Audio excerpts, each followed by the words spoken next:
just gotten all reds or yellows Mhm. on that behavior chart. Like towards the end of the day, they like getting on Starfall and playing Okay. those little games like that. Giving them just like a little bit of extra fun time on the iPad, or if they want to play Legos or Mhm. any center that they want to go to, Play-Doh, or just have a dance party like they like to dance and just Yeah. get their wiggles out.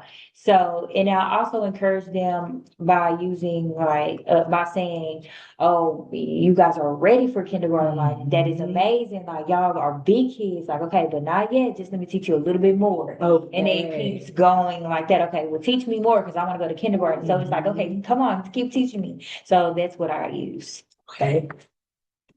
Okay. 1 second. All right, so I really wanted to grab one of our current kindergarten teachers, Miss Berry. She teaches our science of reading to ask you a question, any question she could think of as you think about potentially joining our kindergarten teacher as team as our reading teacher.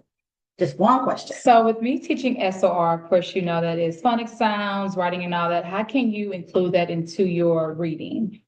Like I was telling Miss Reese, like I have to go. Sometimes you have to go back, and I teach my Mhm. kids now.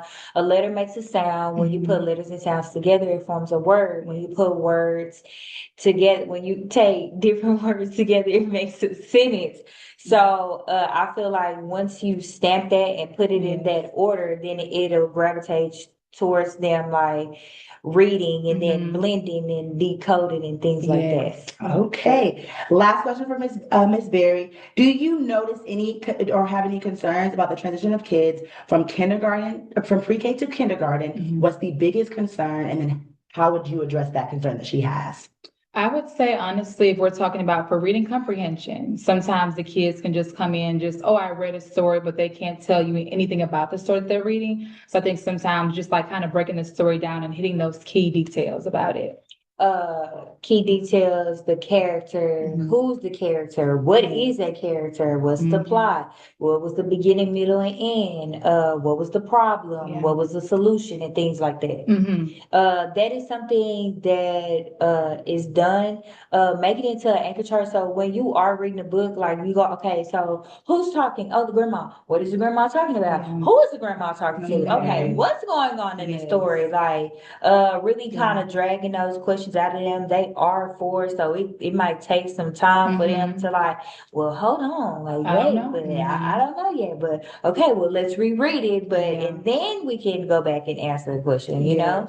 Yes. Some may get it, some may not. But it's something that it's a consistent thing, like consistently like going over and over it, but Mhm. using different stories that way they're catching on to grasp the information. So thank you so much. Thank you, Miss No Berry. problem. All right, so my last question, and then I'll have one question about domain four. But as far as closing out for instruction in NES, what do you think sets apart a highly effective kindergarten teacher in HISD's NES system from an average one? Think about all the components. Think about our spot forms. Think about the observations. Think about your experience in pre-K. What sets us apart from an average kindergarten teacher? And what sets you apart from an average teacher? And then I'll ask you about domain four. Or do you want to save this question and then we ask you about professionalism first? What's everybody teaches in their own way. Okay. You we What makes I Miss Hall kindergarten class a special class? Because her scores gonna always be great. It ain't no. Okay. What makes you guarantee that? That because I'm always gonna go push forth the effort and always go above and Love beyond that. to make sure they have what they need. If I know I've done all that I can at the end and it's just still like, oh, okay, but I've done all that I can. I done did this, I done did that. And I am the type of teacher that I will literally be up in a minute like, I can try that. Or I'm Googling something because I want the kid to get it so bad. So, Okay. and that's just like with, that goes just back to Jackson when at the beginning when he first came, I couldn't get it right. So I reached out to other people in different departments, like, what would like we know something is wrong, so I reached You're out not afraid to to. go ask for additional support. Love And I that. asked additional support, they sent it to me, I was like, oh, well, I used this back in Arlington with my I had a runner and I used it and it worked, so I was like, okay, I forgot about this, and so I had to just go back, sometimes you just gotta go ask. Yes. So I think making a great teacher is going to ask when you need help. Okay, well, from what I can see, the domain 4 question was pretty simple. Our domain 4 is a big component that our teachers often forget about, but that's their professionalism. Are you on time for work? When you have PLC, the professional learning communities, are you prepared? Have you looked at your slide deck, right? Camille's first observation, is it scatterbrained, or does she consistently do what she needs to do to have the students reach achievement? So as far as your own, I guess, self-recollection or self-accountability of your domain for professionalism, what would you give yourself on a scale of 1 to 5 and why?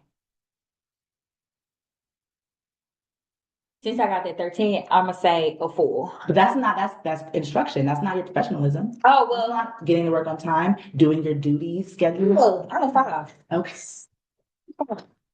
Dude, I'm so good. I don't like to get in trouble, so. Well, thank you. I mean, we need a reliable kindergarten teacher. So before we wrap, do you have any questions about McGowan or NES model? You're probably familiar with the campus because you're in pre-K, but any of our expectations, do you have any questions for me? Because I would be your appraiser as a kindergarten appraiser. Not at all. Okay, well, thank you again for taking your time today, Ms. Hall. I love you already, and I cannot wait to consider you and with the other administrators to see if you're going to be our new kindergarten teacher next year. Thank you. Thank you. I'm gonna shake my hand like that again in life. I don't know why you just shook my hand.